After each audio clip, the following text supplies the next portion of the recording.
কিছু দেশের জন্য বিশ্বকাপে খেলাটা একেবারেই স্বাভাবিক ঘটনা, কিছু দেশের জন্য প্রজন্মের পর প্রজন্ম তাড়া করে বেড়ানো এক সুতীব্র আকাঙ্ক্ষা। 11 জুন থেকে শুরু হওয়া 2026 বিশ্বকাপে সেই আকাঙ্ক্ষার অবসান হয়েছে চারটি দেশের কুরাসাও, জর্ডান, কেপ ভার্দে এবং উজবেকিস্তান। 48 দলের নতুন ফরম্যাটে প্রথমবারের মতো বিশ্বকাপ খেলার স্বপ্ন পূরণ হচ্ছে তাদের। কুরাসাও ক্যারিবিয়ানের নীল ঢেউ। ক্যারিবিয়ান সাগরের বুকে ভেনেজুয়েলার উপকূল থেকে মাত্র 60 কিলোমিটার দূরে এক টুকরো ডাচ ক্যারিবিয়ান দ্বীপ কুরাসাও। আয়তন মাত্র 443 বর্গ কিলোমিটার, জনসংখ্যা 1.5 লাখের সামান্য বেশি। এই ক্ষুদে দ্বীপটি বিশ্বকাপ মঞ্চে পা রেখে ইতিহাসের সবচেয়ে ছোট জনসংখ্যার দেশের রেকর্ড গড়ে ফেলেছে। আগের রেকর্ডটি ছিল আইসল্যান্ডের। 2018 বিশ্বকাপে যাওয়ার সময় তাদের জনসংখ্যা ছিল প্রায় 3.5 লাখ। কুরাসাও জাতীয় দলের ডাকনাম ব্লু ওয়েভ। সেই নীল ঢেউ বিশ্বকাপে আশ্রয় পড়ার সুযোগ পেল চতুর্থ প্রচেষ্টায়। কনকেকাফ অঞ্চলের বাছাইয়ে 6 ম্যাচের একটিতেও না হেরে 3 জয় ও 3 ড্রয় হয়েছিল গ্রুপ সেরা। কুরাসাওয়ের বিশ্বকাপ দলে থাকা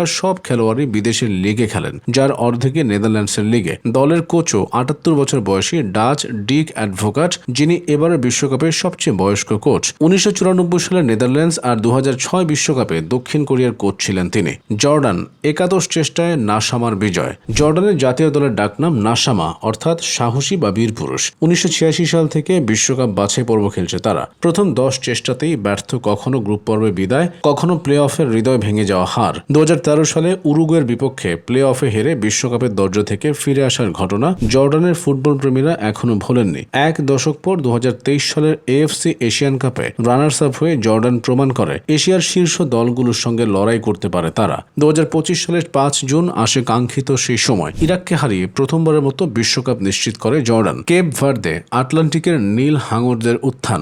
আফ্রিকার পশ্চিম উপকূল থেকে প্রায় 570 কিলোমিটার দূরে আটলান্টিক মহাসাগরের বুকে 10টি দ্বীপ নিয়ে কেপ ভার্দে গঠিত। 6 লাখ মানুষের ছোট্ট এই দেশের ফুটবলে উত্থানের গল্পটা মাত্র 2 যুগের। 1975 সালে পর্তুগাল থেকে স্বাধীনতা পাওয়া কেপ ভার্দে বিশ্বকাপ বাছাইয়ে প্রথম খেলে 2002 সালে, আর মহাদেশীয় টুর্নামেন্ট আফ্রিকা কাপ অব নেশনসে প্রথম অংশ নেয় 2013 সালে। এরপর দুবার আফকন কোয়ার্টার ফাইনালে পৌঁছানো দলটি ফিফা র্যাঙ্কিংয়ে 70 নম্বর জায়গা করে ফেলে। আফ্রিকান বাছাইয়ে কেপ ভার্দে যা করেছে তা রীতিমতো অবিশ্বাস্য।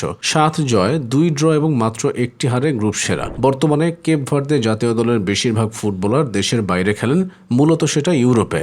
উজবেকিস্তান সাদা নেকড়েদের ঐতিহাসিক অভিযাত্রা। সোভিয়েত ইউনিয়নের পতনের পর 1991 সালে স্বাধীন হওয়া উজবেকিস্তান প্রথম আন্তর্জাতিক ম্যাচ খেলে 1992 সালে। সেই থেকে বিশ্বকাপের স্বপ্ন দেখতে শুরু করলেও 7 দফা ব্যর্থ হয়েছে। অবশেষে দরজা খুলেছে এবার। উজবেকিস্তান বিশ্বকাপে জায়গা করে নেওয়া মধ্য এশিয়ার প্রথম দেশ, আর সাবেক সোভিয়েত ইউনিয়নের দেশগুলোর মধ্যে রাশিয়া ও ইউক্রেনের পর তৃতীয়। হোয়াইট উলস বা সাদা নেকড়ে নামে পরিচিত এই দলের কোচের দায়িত্বে আছেন 2006 বিশ্বকাপ জয়ী ইতালির অধিনায়ক ফাবিও ক্যানাভারো।